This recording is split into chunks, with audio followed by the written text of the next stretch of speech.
Greetings and welcome to this edition of Positronic. I'm Barry P. Cook, and I'm here to review the second episode of the Superman and Lois on the CW. Just aired last night. It was called Heritage, and it was really, really good.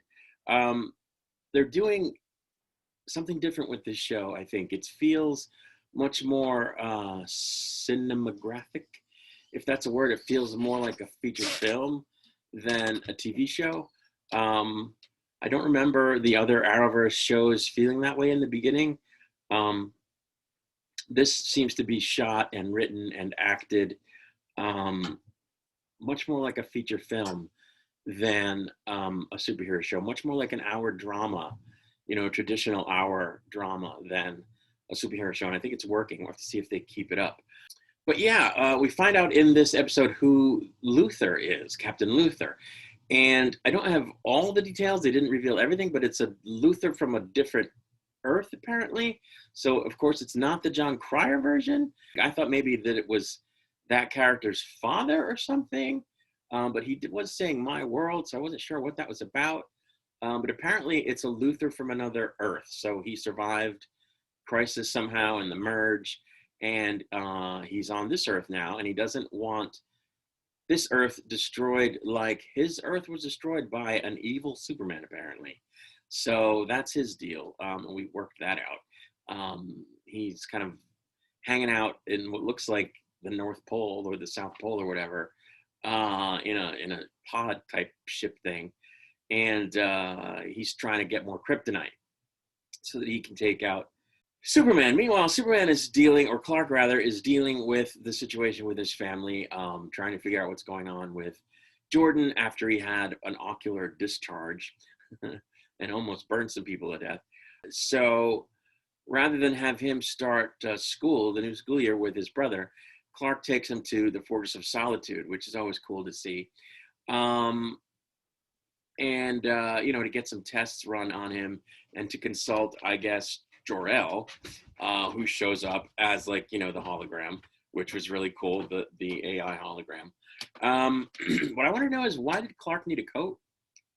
He puts on a coat and a winter hat and he flies Jordan there, but why did he need that? He doesn't need, he's resistant to the cold. Anyway, so Jor-El shows up and he's talking with Jor-El about Jordan, and they're going to run tests. And Jordan is psyched because he's at the Fortress of Solitude and all that. So that was an interesting scene. But it turns out, at least according to Jor-El, that there isn't really anything special about Jordan, that maybe he had this discharge and maybe he had a little bit of a burst of strength, but it's not really there, and he's not really going to be like Clark, according to Jor-El. Clark doesn't want to believe this. He wants him tested again. Jordan overhears this and he gets despondent, and it doesn't work out well. They leave the Fortress of Solitude and go back to Smallville, where Lois's dad is talking with Clark about, the situation with Luthor and all that. And he sort of figures out that Clark told the kids, and he thinks it's a bad thing, and he kind of gives Clark a hard time about it. So I wrote down, Lois's dad is a jerk. He's a jerk, and he doesn't know who he's talking to. He's talking to friggin' Superman. So stop it. I know he's Lois's dad and the kid's granddad, but stop it. You're just a guy. So, of course, now Clark is upset because he thinks maybe he's right. And it's just not good. Meanwhile, Lois is trying to figure out why Clark's mother wanted them to move to Smallville. What does she want them there to prevent or to look after? And she figures that maybe it's this deal where this guy, whose name I forgot, is trying to take over the town, basically, and repurpose the mill or the coal mine or whatever's there, to make money. And he's sort of, dangling jobs over the townspeople to make them go along with it. And so she discovers that in his past, he hasn't been too good at this in other towns, and he's kind of screwed the people over and stuff. So she confronts him at a town hall meeting, and the guy ends up leaving. And I'm thinking, oh, great. The townsfolk are really going to love her for making the guy leave, because they want the jobs. There's nothing going on in Smallville, apparently, other than this. And the people are kind of downtrodden. So they're looking at him as kind of a savior, and she just pissed him off. So I don't think she made any friends. But she writes up this piece, and the guy happens to own the planet. and he changed the whole thing because it talks about all the bad stuff associated with him. And oh, she's pissed. So she ends up quitting the planet, which is crazy because Lois Lane always worked for the planet in the comics, and in every other iteration of Superman, as far as I'm aware, TV and movies. And she goes and works for the Smallville Register, which I think is going to be interesting. She's going to take the fight to this guy in the paper, but at a different and, of course, much smaller paper. So we're going to have to see how that goes. Superman ends up confronting this Luthor again, and he explains to him, you destroyed my world, blah, blah, blah, and they're fighting. And this is kind of where I noticed how crazy the cinematography is on the show. It just, if you watch this fight sequence and the one from the previous week, it's just nuts. It's done, in my estimation, like a feature film. They did a really good job with it, and it was enjoyable. Fortunately, this time, Superman didn't get stabbed with kryptonite. So yeah, it was better that way. Something I noticed is that Clark has a constant 5 o'clock shadow in the show, and I'm thinking, okay, there's a whole thing about how does Superman shave? He uses his eye beams and reflects it in a mirror to shave himself.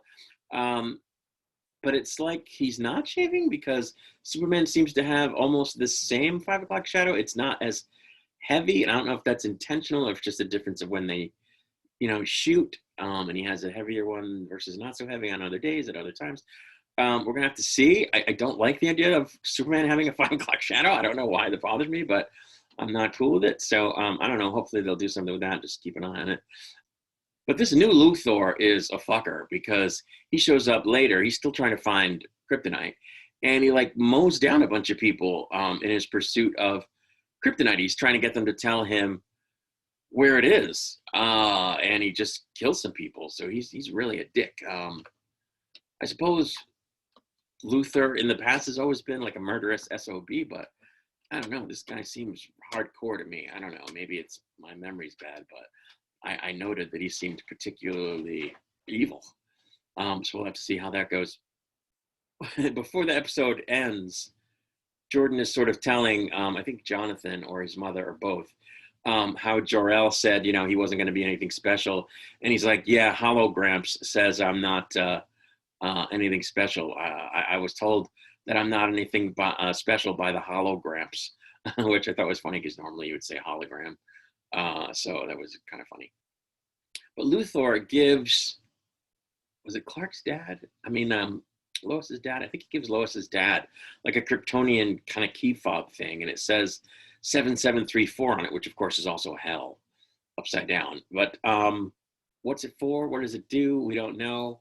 We're gonna have to, I guess, wait until next week or a future week to find out all the details on that. But he's trying to turn the general against Clark, against Superman. So we're gonna have to see how that goes. But I'm liking the show. I think they did a great job with it. I think it's very modern take on Clark and Lois. They seem to be very modern people, which is great. So with the times, they seem like real people from these times. And I think it's good that they're shooting in Smallville. I didn't watch Smallville when it was on, so I've always seen the Metropolis Superman, the Metropolis Lois. I've never seen them in Smallville long term, and this show is going to do that, and I think it will be interesting. But again, we got to wait for next week for more Superman. So I'll be back with further reviews of the future episodes, and until then, once again, I say peace and long life.